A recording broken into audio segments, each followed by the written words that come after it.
Lisa Masa. Nagagalit ang mga magulang. Padala mo yung mga anak mo, pati apo mo! Gaga! Sabi mo, Lisa Masa, ang kapal na mukha mo. Lisa Masa, ang kapal ng mukha mo! Dapat ikaw ang namundok, Lisa Masa. Kayo ni Tinyo, kayo ang namundok. Total, pinaglalaban niyo yan, diba? Ni Tinyo, kayo ang namundok. Ayan sila kulot, dapat ang namundok mga kababayan. Ano? Ito, sila kulot. At saka ito si Tinyo, itong Ilago. Sila po, Lisa Masa, kayo dapat ang namundok kasi kayo naman ang ng mga kabataan, wag yung kabataan ang ipapahamak ninyo. Ayan mga kababayan, nariltok po sila rito ng mga magulang nito po mga kabataan na nire-recruit po nila sa bundok. Grabe po itong ating pag-uusapan ngayon mga kababayan, sapagkat kung mayroon pong nire-recruit sa bundok, abay, dito naman po sa syudad, mayroon pong itinakwil na pastor. Tama po. Itinakwil po ng mga kongregasyon ng mga pastor. Si Pastor Dila, mga kababayan, grabe na itets. At ngayon, mayroon pa tayong latest kay Saldico, mga kababayan. Nakita na po si Saldico. Naku po, nagsalita na naman si Saldico. Grabe, panoorin nyo lang ito ng konti ha. Kunti lang. Nakita na po si Saldico, mga kababayan, at may bago na naman po siyang video. Panoorin nyo. After admitting a misstep in the timeline to get back fugitive Zaldico, Interior Secretary John Victor Remulla reveals they have information that the former lawmaker is living in a multi-million euro mansion in France. Ayan mga kababayan, si Saldico ay nakita daw dyan sa France or naninirahan sa France. Ayon daw po ito kay Remulla na naman mga kababayan. At ngayon, dahil nga po sa nakita yan, pues may video tayo. Latest na naman yata ito na video ni Saldico. Panoorin po natin yan lahat at patapusin natin ang bidyong ito.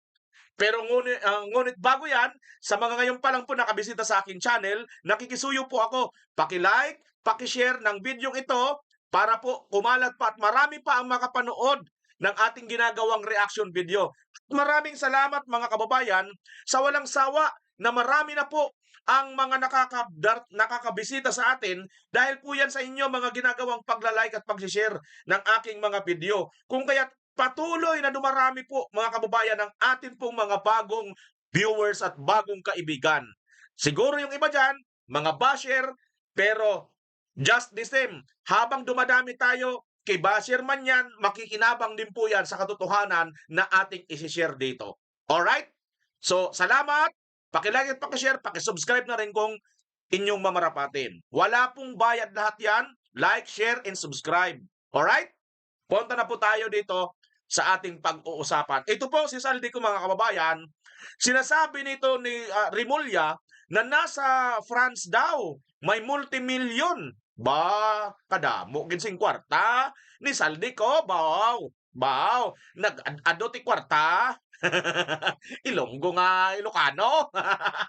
Ay, kasjay gayam ti panag Ilonggo ti Ilocano. Anyamutan, jak mawatan. About gidlinti, ginilinti. Ani BMR gida. Tuloy.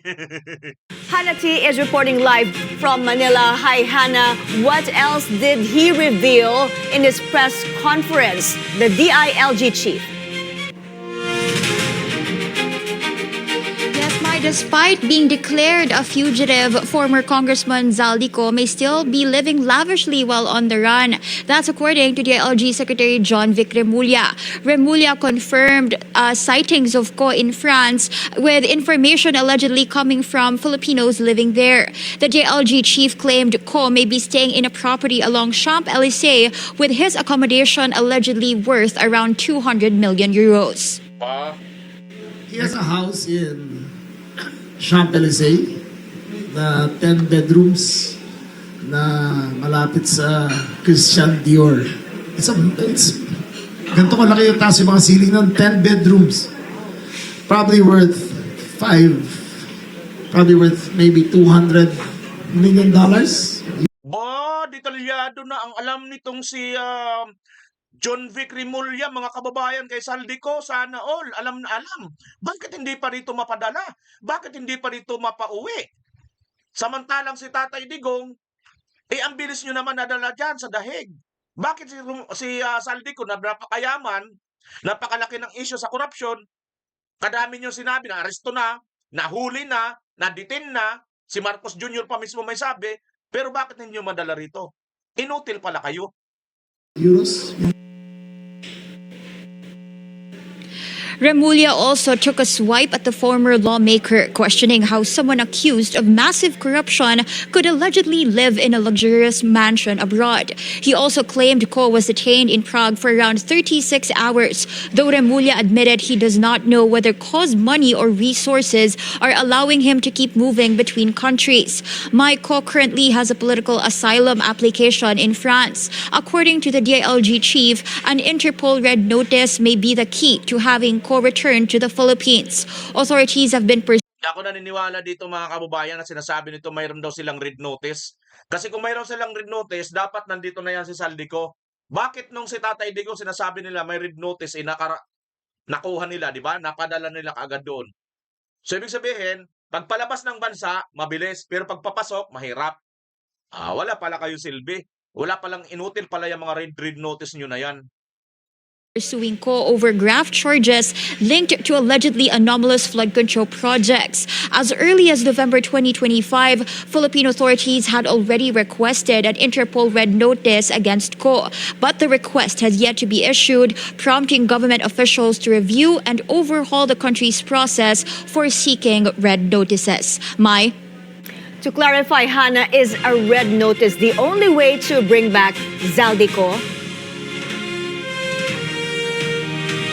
Yes, Mai, according to the LG Secretary John Vic Remulla, the red notice may be the viable option to let Zaldico return to the Philippines, and especially with Ko allegedly moving across Europe and seeking political asylum in France. And should Ko's political asylum be approved, there's still options naman daw that they can pursue in order to bring Ko back home. And despite the pending red notice application, Remulla expressed confidence that Ko will be returned to the Philippines. Mai? Hannah, on another topic, Remulla's name has been floated for 2028. Did he say anything about possibly running for president? Pambarangitano na lang kayo, dalawa kayo ni Trillanes. Ay, tatlo pala kayo ni Torre. Magagawang kayo sa barangay chairman. As if naman, hanggang pangarap na lang kayo, mga presentado, alsado. Mai, Remulla said hindi niya kinokonsidera sa ngayon itong option to run for a national position sa 2028. Yan yung matapos ngang lumitaw rin yung pangalan niya recently doon sa issue nga sa Senate na merong survey kung saan itong si Senator Raffy Tulfo ay nagtay kay VP Sara in the presidential polls. At sabi ni Remulla, although before he said open siya dito nga sa posibleng pagtakbo sa 2028, sabi niya he misses home, which is the province of Cavite, at sinabi niya na posibleng bumalik na lang siya doon, but for now he is focusing on his job because he believes that if he does good things, at good things will also follow. So far wala pa ring concrete na desisyon itong si Remulla when it comes to running for a national position on 2028. Back to you, Mai. Ayan mga kababayan, na-threaten ito siguro kaya gustong bumalik dyan nga po sa Cavite bilang gobernador. Bakit? Kasi po, ang isa sa kanilang makakatapat dyan ay magbabalik ang mga Revilla, no? Revilla versus Remulla. Mga Revilla naman talaga, itong mga kampo ni Senator Bong Revilla naman talaga ang mga mahal na mga Kabitenyo dyan, mga kababayan. Na-threaten na siguro ito. Baka mamaya magsama yung Remulla at saka itong si Barzaga. Di wala na sila sa Cavite. Mauubos po sila sa Cavite, mga kababayan. Wala na silang pang-bargain dyan, di ba? Wala na silang kapangyarihan sa mismong lugar nila. Kasi po, itong Cavite ay napakalakas po dyan ng mga Barzaga. Hawak po nila yung sentro. Sentro yata ng Cavite yung ang Dasmariñas, di ba? Dasmariñas City yata ang pinakamalaking city dyan eh. Ito naman mga Revilla talagang matagal na rin nag-gobernador si Revilla diyan at saka yung Cholo, vice governor yon, yung anak ni Bong Revilla, di ba? Ngayon, anong ginagawa nila kay Senator Revilla? Kaya siguro natitreatin ito, kailangan natin bumalik dito. Teka, puporma yung Barzaga at saka Revilla. Hindi tayo uubra dito. Baka ito na yung katapusan natin. Sa bagay, mga kababayan, sa tingin ko, sa dami po ng DDS dyan, take note ha, kabayan, ang pinakamalalaking probinsya sa buong Pilipinas, 3. Una, Cebu. Ikalawa, Cavite. Yan, yung Cavite na yan. Ikatlo, Pangasinan. At mamaya, kabayan, matutuwa ka.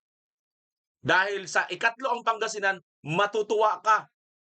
Sa susunod na ating re-reaksyonan, hindi, dito rin, mamaya. Grabe, mga taga Pangasinan. Napakalaki ng suporta kay Vice President Inday Sara Duterte. Mamaya lang, guys. Tuloy muna natin ito. So ito ngayon, itong si Remulla, treatin malamang ito kasi nga baka ang Revilla at Barzaga magtandim yan. Sa tingin nyo, Bong Revilla or kaya yung anak ni Bong Revilla, yung Cholo Revilla for governor, Kiko Barzaga for vice governor. Wash out na ang mga Remulla sa Cavite. Sa tingin nyo pwede? Comment nyo mga kababayan ha. Eto na. Total, ito naman si Remulla ay mukhang alam niya kung nasaan si Saldico, pero bakit hindi niya mapauwi? Ito si Saldico mga kababayan. May bagong video. Hindi ko po alam kung AI na naman po ito, pero for sure AI po ito. Pero bakit sobra pong napakalinaw nito mga kababayan? Again, disclaimer ko lang po ha, hindi ko po ito kiniklaim na bidyong totoo kung ano man. Makinig na lang po tayo sa kanyang mga sinasabi kung may katotohanan. Mga kababayan, mayroon naman po tayong video, pinagkuhanan, ayan, makikita nyo naman yung mama, di ba? Nahiwagaan talaga ako Kasi, napakalinaw Yung una, may AI talaga. Pero itong sumunod na video yung naalala ninyo, yung reaction natin nung nakaraan, parang totoo na mga kababayan, di mo? Pero as just reserve, sige, AI pa rin to. Ngayon, ito na naman. Nabanggit kasi ni itong si Remulla, di ba? Na nasa France, nakabili nga ng multi-million dollar diyan na euro na na property. So ito talaga, totoo kaya ito o AI ito? Ito mga kababayan, panoorin nyo ang panibagong pagsasalita ni Zaldico at ano ang kanyang plano at kailan ba siya talaga lulutang mga kababayan. Panoorin natin sabay-sabay. At tingnan natin kung AI nga ba ito o hindi. Diyan Ayan mga kababayan Video ito ni Gisto ni Ricanil. Ito yata siya Siya yata yan. I-follow na natin to para anytime na mag-upload ito siya, pakikita natin. Okay. Play natin ang video mga kababayan. Ano bang sinasabi ni Saldico? Tingnan nyo yung tsura niya Tingnan nyo rito. Parang totoong-totoo Magandang araw sa inyong lahat. Ako ay muling humaharap sa inyo hindi pa... Ayun ano rin kumurap din yung mata Akala ko kanina, hindi kumukurap din ulitin natin na kunti lang saan ituloy-tuloy na natin. Akala ko yung mata niya parang nakaganon lang diretsyon tingin, pero kumurap tingnan natin. Magandang araw sa inyong lahat. Ako ay muling humaharap sa inyo hindi para umatras kundi para manindigan. Hindi ako magpapahuli ni numan. At sa ngayon, hindi muna ako uuwi ng Pilipinas dahil malinaw ang panganib. May mga taong nais akong patahimikin. Bakit? Dahil alam nila na hawak ko ang katotohanan at handa ko itong ilahad sa tamang panahon. Ang isyong ito ay hindi maliit. Ang tinutukoy ko ay isang malaking anomalya sa flood control project, isang iskandalo na kinasasangkutan ng isang malaking isda. Kapag ang taong ito ay napanagot, mabubunyag ang tunay na lawak ng paglustay sa kaban ng bayan. Tama ang payo na mag-ingat muna. Hindi ito pag-atras, ito ay paghahanda. Darating ang araw ng pagbubunyag at sa araw na iyon, sisiguraduhin nating may mananagot. Hindi ako titigil. Hindi ako matatakot. At hindi ko iiwan ang laban na ito. Ako ay uuwi sa panahong may sapat na lakas, suporta at katarungan, isang panahong may liderato na tunay na magtatanggol sa katotohanan at sa mamamayan. Sa ngayon, hinihingi ko ang inyong suporta. Ibahagi ninyo ang mensaheng ito. Ipaabot natin sa mas marami ang katotohanan.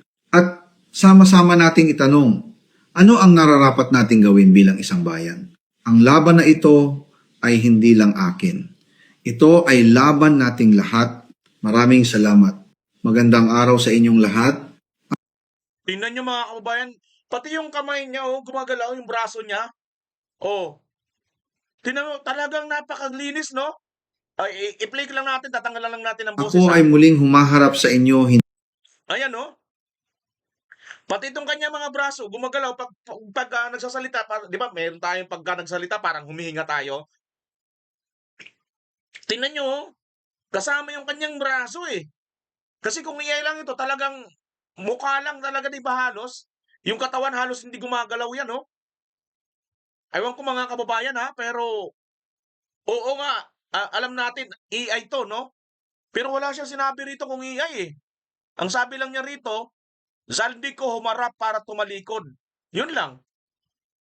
Ayan no, yan lang yung ano niya rito mga kababayan. Hashtag bagong Pilipinas, Bongbong Marcos Zaldico. Yun lang. Di natin alam kung follower ba ito ni Marcos Jr. Or vlogger ba ito ni Marcos Jr. Di natin alam mga kababayan ha.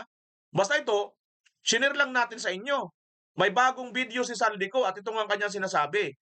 Hindi siya ngayon hindi siya agad uuwi kasi nga napakadelikado.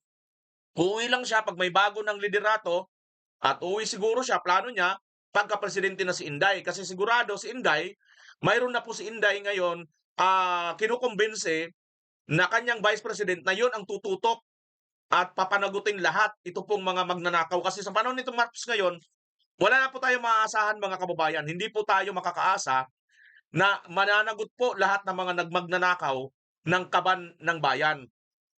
Kaya itong si Zaldico, nakikinig po ito sa payo sa kanya, no? Na wag muna siyang lulutang kasi nga napakadelikado. Alam niyo mga kababayan, ganito yan, no? Ako, gustong-gusto ko rin yan si Zaldico, lumutang para makapagsalita. Ang problema natin mga kababayan, katulad ni Sergeant Gutesa, na unang lumutang na kanyang tauhan, nasaan na ngayon mga kababayan? At ang huli nating balita, may video pa nga, di ba? Hindi ko pala naipalabas dito yon. Nakalimutan ko na talaga paano yon. Tinatakot pala siya mga kababayan. Yun talaga. May video na, napakarami ng ebidensya, pero itong si Lacson, wala pa rin si Lacson in investigasyon. Talagang si Lacson talaga nakakapagtaka na talaga mga kababayan. Ang hirap na eh. Ano na lang tayo, magiging ad hominem na lang talaga. Pero sa totoo lang, mabubwisit ka na talaga kay Lacson eh. Dahil bakit ayaw ni Lacson umpisahan talaga yung yung pagdinig sa Blue Ribbon? Iyan ang trabaho ng Blue Ribbon eh.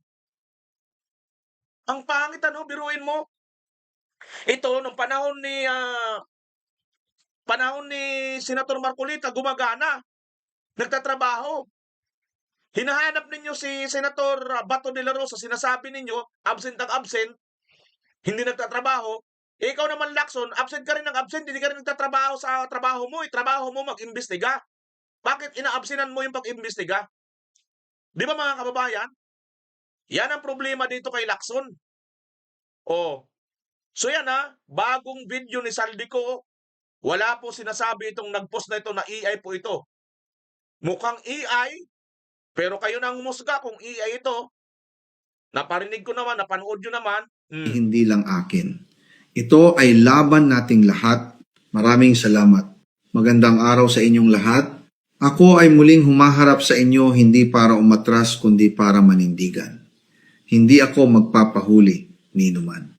At sa ngayon, hindi muna ako uuwi ng Pilipinas dahil malinaw ang panganib. May mga taong ito pala mga kababayan, maliit lang, AI generated So AI lang daw po ito mga kababayan. Ayan mayroon pala dito kasi hinahanap ko kanina, hindi ko makita, liit eh. Niliitan mga kababayan yung AI generated, di ko alam kung nakikita ninyo. Ayan, nandito, maliit AI generated ito. So check nyo na lang yan. Kung AI generated nga yan. Pero totoo nga naman siguro, AI generated nga yan mga kababayan. Anyways, punta tayo dito. Itong si Lacson, punta na natin itong pagiging ano ni Lacson. Ayaw na ayaw niya talaga na itong si Saldico ay humarap, no? Ayaw na ayaw niya talaga si Martin Romualdez ay humarap. Panoorin ninyo ang balitaktakan nila ni Senator Marcolita. So kung may papakita po sa akin ng ating kasamahan, Senator Marcoleta, na mayroong isang mention sa affidavit o sa salaysay ni Undersecretary Bernardo na binanggit si Undersecretary Bersamin, edi tumawag po tayo ng pagdinig at mag-motion siya na ipatawag kung sino man ang gusto niya patawag. Mr. President, wala nga pong nakasulat dun sa transcript tungkol nga po dun sa binanggit niya sa plenary na pangalang Adrian Bersamin. Paano nga pong mababanggit doon, Mr. President, hindi nga niya pinatawag eh. Samantalang dapat niyang ipatawag, siya mismo ang nag-highlight. Isipin po ninyo, nagawa po ni Senator Lacson na isama sa plenary debates ng ating 2026 budget. Ganun ka-importante ang bahagi na yon. Hindi ba dapat? Ipinahayag mo yun eh. Malaking bagay yun. Ibinulgar mo pa nga eh. There are 2 public officials I will reveal this morning. Ganun lang. At hindi mo pinatawag. Kung pinatawag mo yun, malinaw na malinaw, nalagay sana sa transcript. Sa mga tweet, iniwasan po, Mr. President, para hindi malagay sa transcript. Pagkatapos ikakatwiran po ninyo, kung nasa transcript, di sana, pinatawag ko. So kung Naghahanap si Lacson ng ebidensya. na mayroong isang Nabigyan siya ngayon ng ebidensya, patunay ni Senator Marcolita, supalpal si Pinky. So kung may papakita po sa akin ng ating kasamahan, Senator Marcoleta, na mayroong isang mention sa affidavit o sa salaysay ni Undersecretary Bernardo na binanggit si Undersecretary Bersamin, edi tumawag po tayo ng pagdinig at mag-motion siya na ipatawag kung sino man ang gusto niya patawag. Mr. President, wala nga pong nakasulat dun sa transcript tungkol nga po dun sa binanggit niya sa plenary na pangalang Adrian Bersamin. Paano nga pong mababanggit doon, Mr. President, hindi nga niya pinatawag eh. Samantalang dapat niyang ipatawag, siya mismo ang nag-highlight. Isipin po ninyo, nagawa po ni Senator Lacson na isama sa plenary debates ng ating 2026 budget. Ganun ka-importante ang bahagi na yon. Hindi Ay mga kababayan, no? Si Lacson mismo ang nagbulgar nito, nagpasiwalat nito. Wala, puro expose lang si Lacson, mga kababayan. Pero hindi ba napapansin ito ng mga mainstream media? Grabe ano? Wala man lang mga mainstream media dito ang nag-ukil-kil ba? Nagtutugay-gay ba? Sandali, Senator Lacson, di ba may sinabi kang ganito, may sinabi kang ganon? Bakit hindi mo ipatawag ito? Grabe! Ang lupit nitong si Lacson talaga, mga kababayan, no? Oh. Ang daming comment ko, na baktuyo ka, supalpal, napalunok ng laway si Lacson. Hindi ka obra Lacson, ang hirap sa'yo kasi, nagdudunong-dunungan ka dyan sa Senado, wala ka namang alam. Ha? Ayan ang nangyayari sa'yo. Yan ang mahirap sa'yo, Lacson. Mahiya ka na, Lacson. Umalis ka na lang kaya dyan. Bigay nyo na lang kay Senator Marcolita. O kahit sinong chairman, kahit na lang, pagtyagaan na lang namin si Bindalo, pwede na yon. Oo, di. Ako, payag na rin ako. Basta matuloy lang ang investigasyon, kahit sino sa kanila mag-chairman dyan. Hindi na ako mag-inarte, kabayan. Hindi na ako mag-inarte. Ang importante sa akin ngayon, may trabaho lang ang Blue Ribbon Committee. Ano ba yan, Lacson? Ginawa mo ng frozen? Ayaw mo na magtrabaho ang Blue Ribbon? Yan ang problema dito, mga kababayan, kay Lacson. Wala na po siyang gustong trabahuin. Oh. Bueno, punta na tayo dito sa mga pastor. Ito po, itinakwil na po itong si Pastor Dila ng kanya pong mga kasamaang mga pastor, mga kababayan. At ito palang mga pastor na ito, magugulat kayo mamaya kung mga taga saan po ito. At yung nabanggit ko kanina tungkol sa Pangasinan, pakinggan po natin, mga kababayan. Ito muna, boss po ito, matagal na nga ito, May 4 pa Churches leader back VP Sara Duterte. News update, a group of Baptist churches leaders has expressed support for Vice President Sara Duterte and clarified that Manila Representative Bini Abante does not represent their collective stance. In a manifesto presented through Representative Harold James Duterte, pastors from 75 Pilgrim Bible Baptist churches nationwide voiced undivided support for Duterte and her call for accountability over alleged government irregularities. The group described the vice president as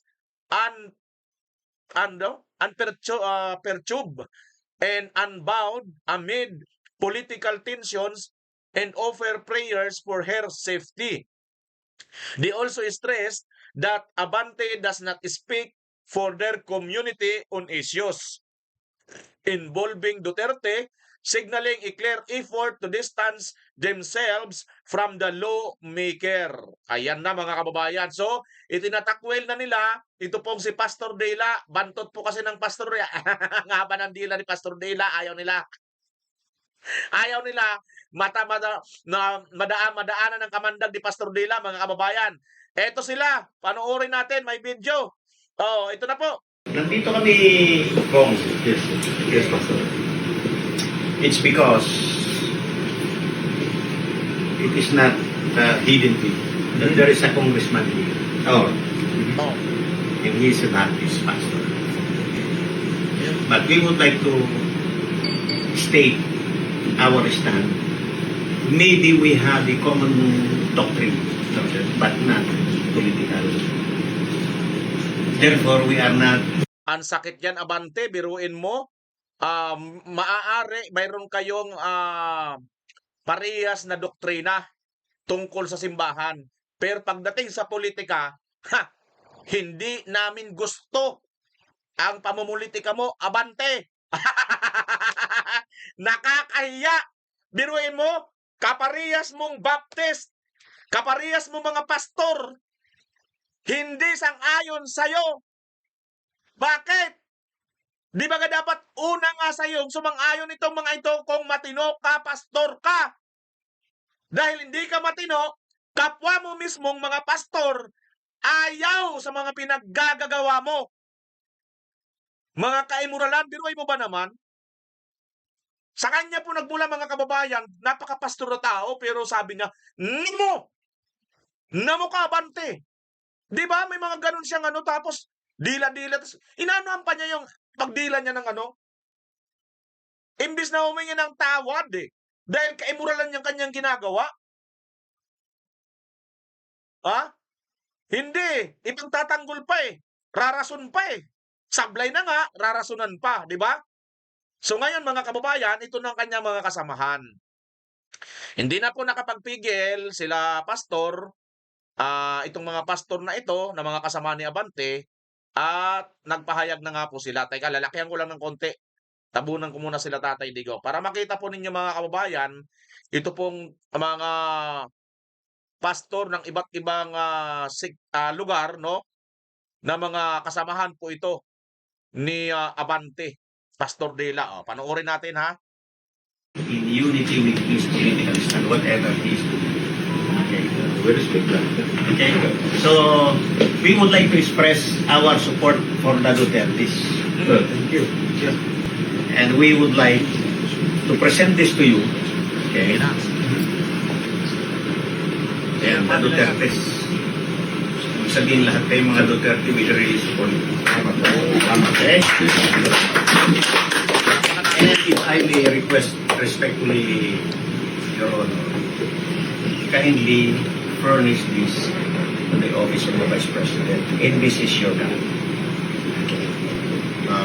Ito po ang para sa iyo. Take a picture, I'm gonna show it. Halika kayo dito sa may patuko muna tayo. Pastor Benny Aragon po from Pangasinan. Pangasinan, Victor.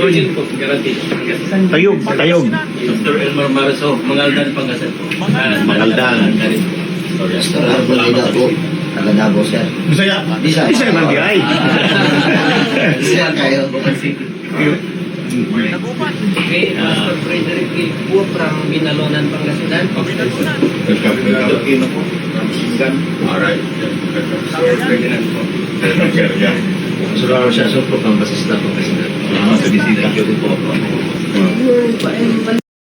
Mga kababayan, Basista, Binalunan, mga Pangasinense po. ang salita. Ang Pangasinan po kasi, bigyan ko lang kayo ng impormasyon ha, dalawa po ang salita ng Pangasinan. Una, Pangasinense at Ilocano. Ha? Hindi po sila Ilocano lahat. Pangasinense po, may sarili po silang wika Pangasinense. Para bang Bisaya, may Waray, may Cebuano, may Ilonggo, Hiligaynon, kung ano-ano pa mga salita ng Bisaya. Okay? Dito naman, Pangasinan, Pangasinense at Ilocano. Yung Binalunan, I think Binalunan at saka Basista, Dagupan, mga Pangasinense po yan. Oy, balbalag ya salamat at sikayan aminditan, mga pastor, the Baptist, at satay iteriyon suporta kinon Vice President Inday Sara Duterte tan Saray Pamilya Duterte. Oh, mga kababayan. Yan po yung salita sa Pangasinan. Sa Ilocano naman, kasi may Ilocano po eh. Yung Cagayan kanina, Ilocano yon. May iba't iba pang mga Ilocano diyan, no, na parte rin sa Pangasinan. Mayat dayta, maragragsakan ti ti kailian tayo. Nga mga uray Bisaya, uray Waraynon, uray Buholano, kasjay man, no?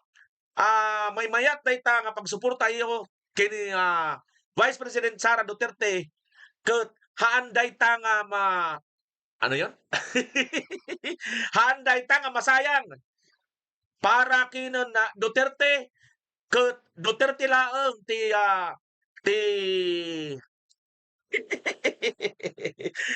Sinsya na kayo, hindi talaga ako ganun ka-fluent at kagaling mag-Ilocano. Medyo sinsilyo ba?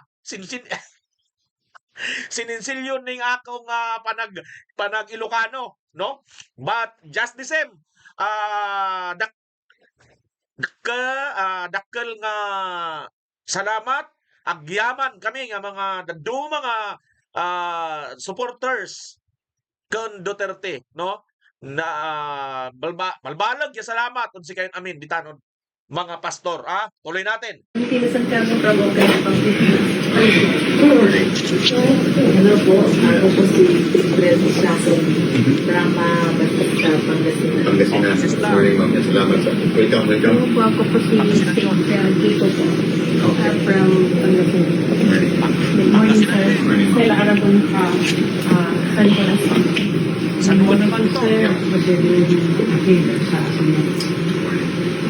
Po, sir, ako po si Sister Lawrence Serrano, tawag ang Okay. Okay, yung dalawang taga-ris na lalagay dito. Lalagay Pastor Joel, Antipolo City. dito lang. Manila. Pastor Willie, Baras Rizal po. Pastor Bong, Ito si Pastor Bong Alcala. galing Mindanao, pero dito ako nagpapastor. Alright. Mindanao. Agusan. Agusan. Manobo. Okay. Ribo. Siya po ang administrator ng buong Pilgrim Bible Baptist Churches sa Pilipinas. We would like to express our support. Thank you for that. Ayaw po namin later on. Meron na akong sinulat kay DP, sabi ko sa kanya.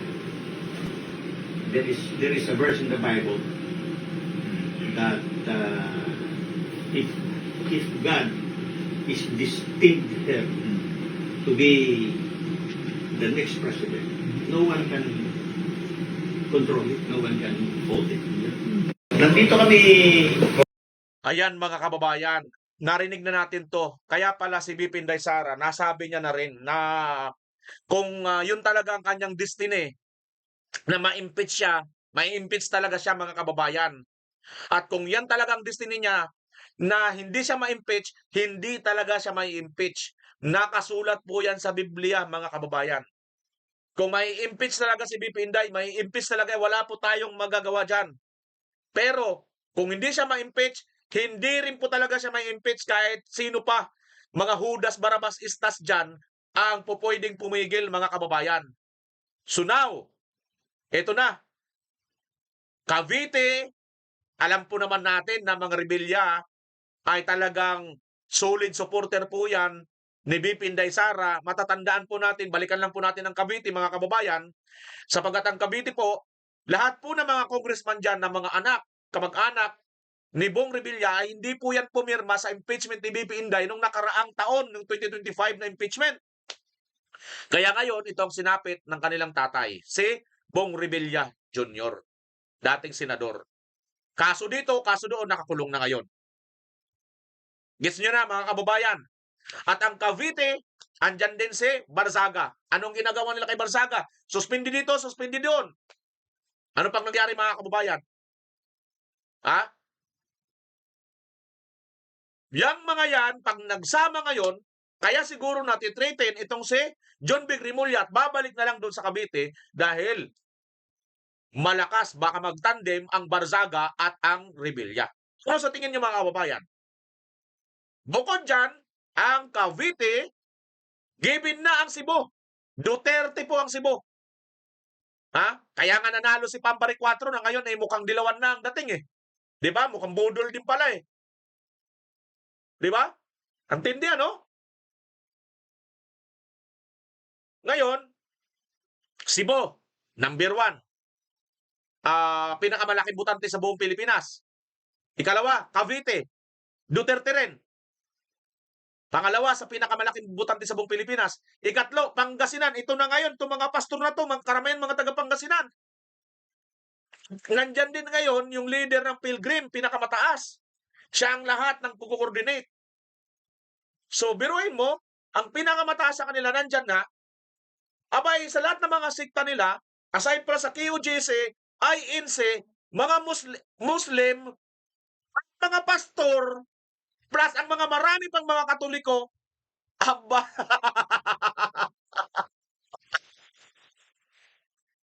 saan ka pa, mga kababayan? Mananalo pa ba sila kay VP Inday Sara Duterte? Wala na pong kapag-apag-asa. Ha? Kaya ang gagawin nila, impeachment na lang. At tanggalin na lang natin yan para hindi na yun makatakbo. Pero talaga nga bang hindi na makakatakbo? Ikatok lang natin, tuktok natin. Huwag namang mangyari. Ha? Pero kahit ganun, hindi rin ganun kabilis na po pwedeng ma-impeach si VP Inday Sara. Pakinggan po ninyo si Drilon, mga kababayan. Ito, sabi ni Drilon, teka, ayusin ko muna ha. Pakinggan nyo ang sabi ni Drilon. Wait lang, nasa na ba yun? Maaari pa ring makatakbo sa halalan si VP Sara kahit ma-impeach o mag-resign. Giit ni former Senate President Franklin Drilon, debatable pa kung maipapataw ang perpetual disqualification kung wala na sa pwesto ang pangalawang Pangulo. Mga kababayan, ayon kay Drilon, debatable pa at maaari pang makatakbo si Vice President Sara Duterte kahit siya ay matanggal or ma-impeach. Ang saklap baga, mga kababayan. Ano ho? Biruin mo, pinagpondohan na ng lahat-lahat na ayon nga doon kay Congressman Toby Chanco, 150 million bawat isa sa mga congressman. Yung nakaraang impeachment. Hindi po tayo nito nag-aakusa. Ayon lang naman ito kay Congressman Toby Chanco na binayaran ang mga congressman para pumirma lang sa impeachment dito kay Vice President Inday Sara Duterte. Yan po ang totoong nangyayari ngayon. Kasi kung hindi po sila nagpabayad o binayaran, dapat sana dumaan din sila sa ganitong proseso ngayon. Now, dumaan na sila ngayon. Mayroon pa rin. Hindi pa rin nawala yon. Siyempre, ang lagay ganun na lang. Nako, hindi po kami pinanganak kahapon. Ang atin pong mga politiko, especially itong mga congressman na ito na po, sa lahat ng institution sa atin, mga congressman po, pinakabulok sa bulok ng bulok lahat. Sino pong presidente nandyan, andun po sila. Tingnan mo, mga nandito ngayon, nagsasalita ngayon, na kay Tatay Digong yan noon. Kulang na lang, himurin ang puwit kay Tatay Digong ng mga yan. Pero ngayon, nasaan na sila humihimod? Dito na kay Marcos. Tingnan niyo, mga kababayan, pag si VP Inday Sara na maging presidente. Kaya ngayon pa lang, ha, timan-an na ninyo, tigam na ninyo. Lista na ninyo yung mga nanggipit, pumirma sa impeachment kay BP Inday, pag makita natin yan, pagdating ng eleksyon, si BP Inday na ang presidente, sinahin na natin lahat, tayong taong bayan ng, hoy, di ba ikaw yung isa, bida-bida ka nung kay BP Inday? Di ba ikaw yung isang nagdidiin? Oh, ngayon, sisip-sip buto ka ngayon? Never! Wag na! Sa programang Memo ng Billionario News Channel, sinabi rin ni Drilon na malaki pa rin ang tsansa ni Duterte sa eleksyon dahil sa suporta ng publiko. Ayan na nga, oh. Tingnan nyo mga kababayan, ito, sigurado ito talaga. QGC, INC, Muslim. Yan na lang muna, yung tatlong yan. Ang Muslim po, hindi ako nagkakamali, 17 million, mga kababayan. 17 million po ang mga Muslim. 17 million po ang mga Muslim. At majority sa mga Muslim na yan, andyan kay Senator Ruben. 70 million. Nakuha ni Senator Ruben ay 25 million mahigit. Kulang-kulang 26 million. 26 million yata, no? Ngayon, saan mapupunta yun? Senator Bongo, Duterte, 26 million din. Saan mapupunta yun? Yung mga boto na yun. Eto na ngayon, yung mga pastor ng iba't ibang mga tawag dito, yung denomination ng mga Baptist, mga born again. Nako, saan pa kayo? Yung INC pa, napakasulit yan. So, what is the scenario if she resigns? Okay, magandang tanong yan. What is the scenario if she resigns? Ano ba ang mangyayari? Alam mo, Corina, sa batas, may dalawang parusa ang impeachment kung ikaw ay maging guilty. Unang-una, papaalisin ka sa iyong pwesto. At pangalawa, hindi ka na pwedeng pumasok sa gobyerno. So, number one, dismissal from office. Number two, perpetual disqualification from holding public office. Pag nag-resign si Vice, at ito'y theoretical lamang, ito po'y paliwanag. Pag nag-resign si Vice President Duterte, ang ibig sabihin, yung penalty na paalisin siya sa pwesto, maging academic kasi umalis na eh. Ngunit, debatable kung pwede pang ituloy ang impeachment trial para i-impose ang penalty of perpetual disqualification from holding public office. Manatiling nakatutok sa Billionario News Channel. Sumubaybay sa... Kasi mayroon pa po na mga nagpapatunog. Sinasabi nila, pwede pa daw ituloy yung impeachment kay BP Inday kahit daw nag-resign na. Di ba mga ugok lang ito, mga nayupak na ito mga kababayan, di ba? Gusto lang talaga nilang ituloy-tuloy lang yung kanilang katarantaduhan, ano? Ituloy-tuloy lang kanilang mga kalukuhan. Ayaw lang nila talagang takot lang talaga sila, mga kababayan, na si BP Inday ay maging presidente. Yan lang po yun. Takot na takot po sila maging presidente. Takot na takot lang po sila, mga kababayan. Kaya gagawin nilang lahat para wag pong maupo si BP Inday Sara. Nanginginig na po sila. Malaki po pressure sa kanila eh. Sabi nga ni Congressman Toby Chanco, 150 million bawat isa eh. Pumirma lang eh. Paano pa kaya ngayon? Magkano kaya yan ngayon, mga kababayan? Kasi last tour na nila po ito eh. Grabe po ang nakataya sa kanila rito. Kumbaga sa laro-laro pa, mga kababayan, kasama na po lahat ng pamato dito eh. Di ba? Nakataya na po lahat, pati pamato, mga kababayan. Sama-sama na po lahat. Wala na po ritong maititira.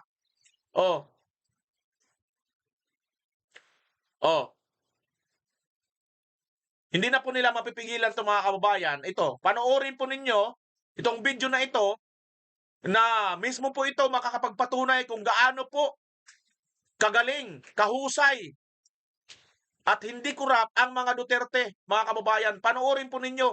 Kaya nga po, kailangan hindi po tayo bibitaw. Bagamat napapagod tayo sa kakasuporta, kakasigaw, mapagod lang tayo pero hindi tayo susuko.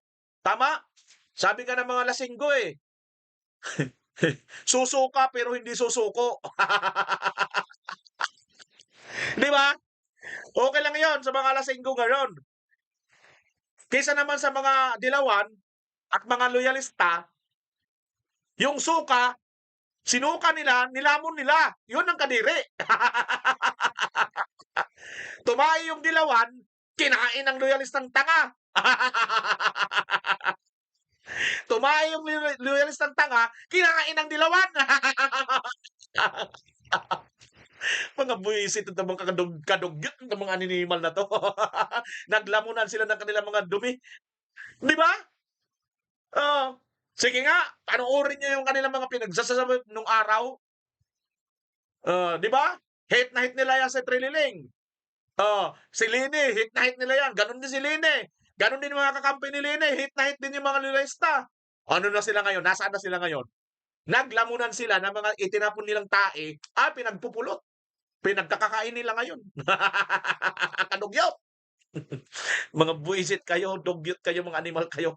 Ito mga kababayan, panoorin natin kung bakit kailangan natin ituloy ang mga Duterte sapagkat hindi po sila korap. Ito po magpapatunay. Kaya iba, namimiss daw si Duterte.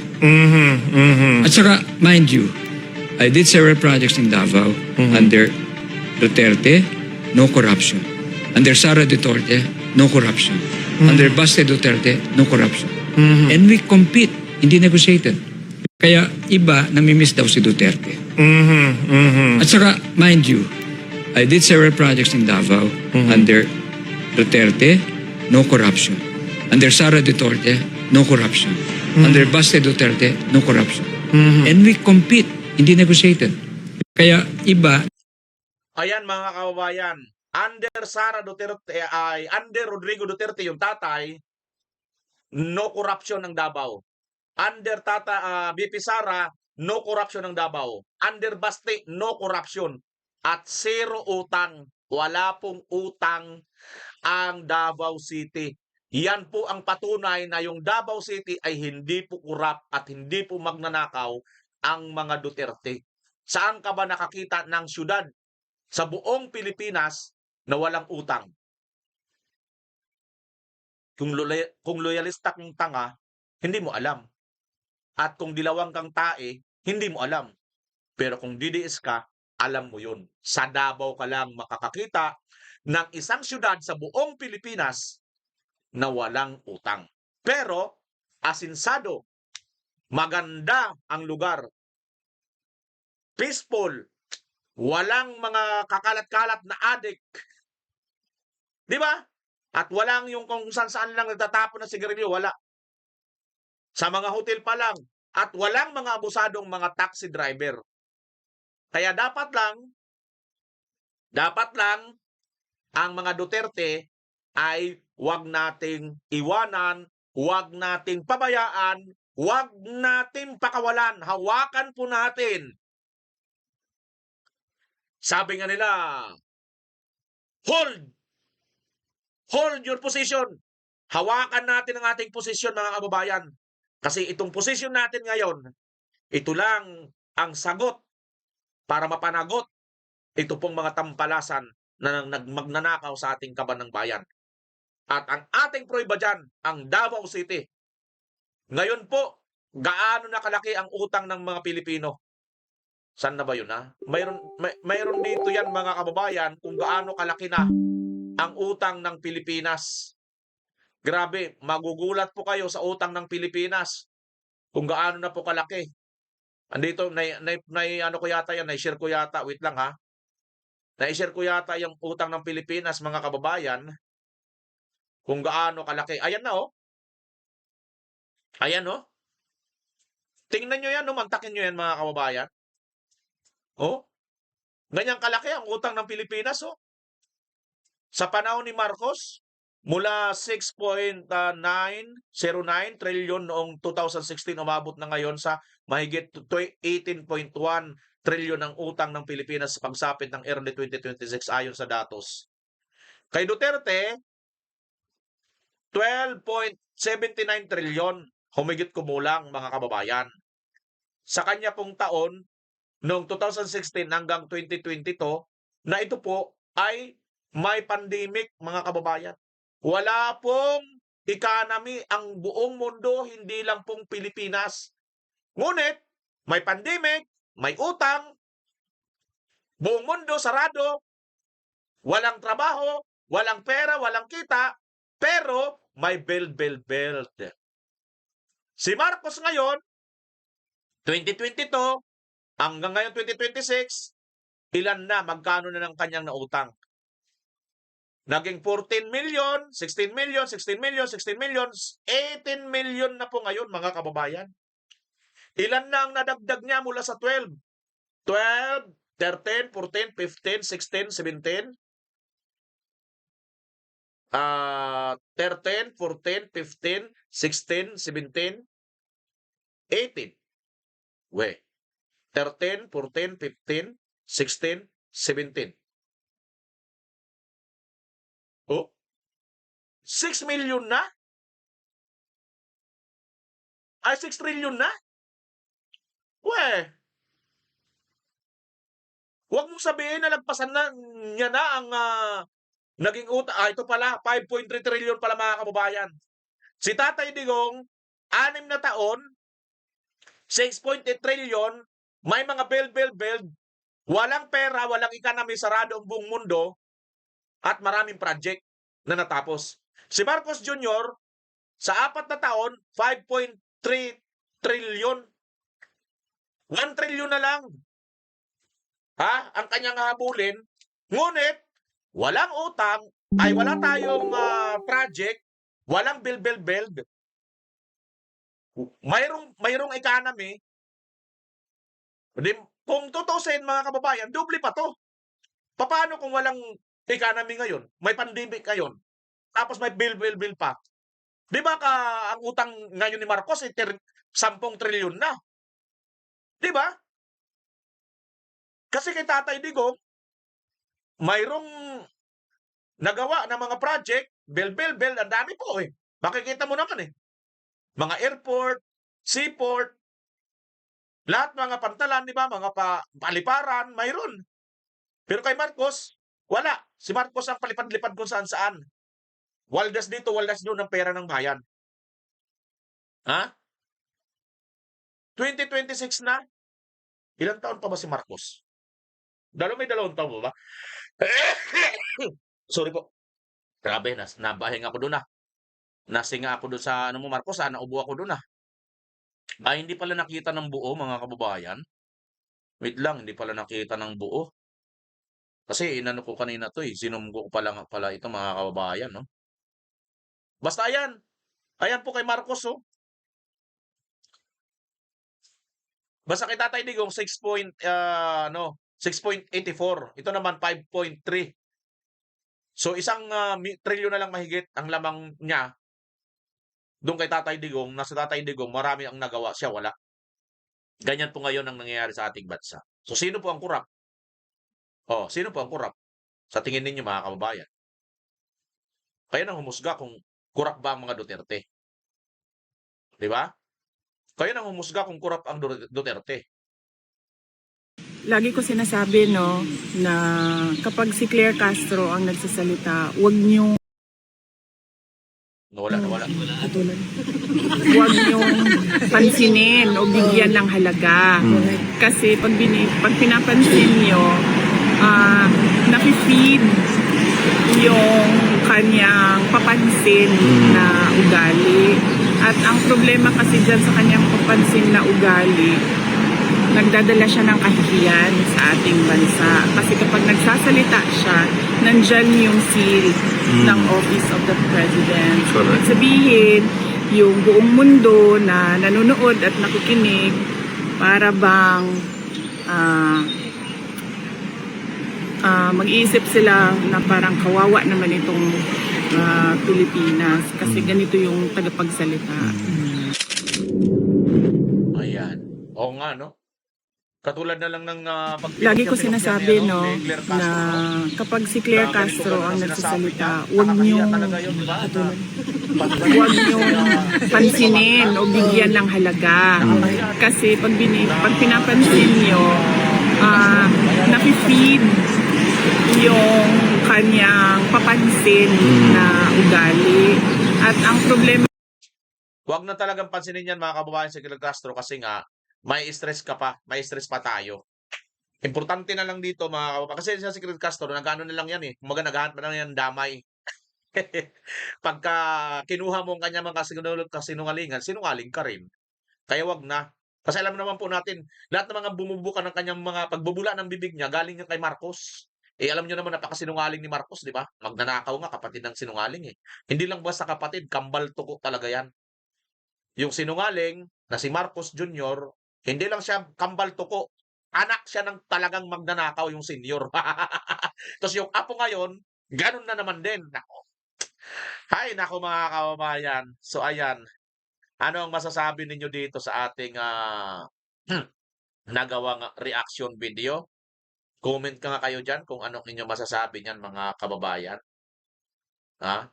Ano ba ang inyong masasabi dyan sa ating nagawang reaction video patungkol dito ngayon sa nangyayari? At ang payo ni BP Inday Sara na huwag pansinin. O, para hindi na po ano eh.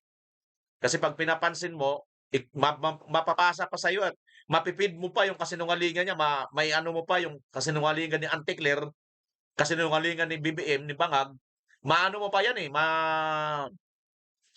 mapipid mo pa yung ibang mga tao, di ba? So, wala, tayo lang din ang lugi mga kababayan pagka pinagbigyan pa natin yan. Okay?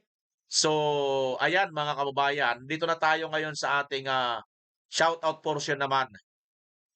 Oh, eh bigyan ko kayo ng chance naman na ano naman kayo naman ang i-shoutout ko kay para ano, para doon sa mga baguhan. Hello BMR, good morning. Malos eh, ayan. Salamat to. Tunay ba idol anong oras dating? Sabi ni Fernando. Tagal na yan, Lods. Ciao BMR idol, thanks sa mga video at sariwang balita sa Pinas. Sabi ni Edgardo Algabre. Welcome po. Replay ko ulit ito kasi buo na video BMR, sabi ni Vilma. Yan, tama ka dyan. Maganda yan. Oo, nabuo na itong video. Mabutit ni replay mo ulit. Vilma, before ka pa nagpunta sa Cebu, ng first time mong pumunta sa Cebu, follower mo na ako. Sabi ni Ninette Evero. Uy, thank you Ninette Evero ha. Follower ko na pala kayo bago pa ako magpunta ng Cebu.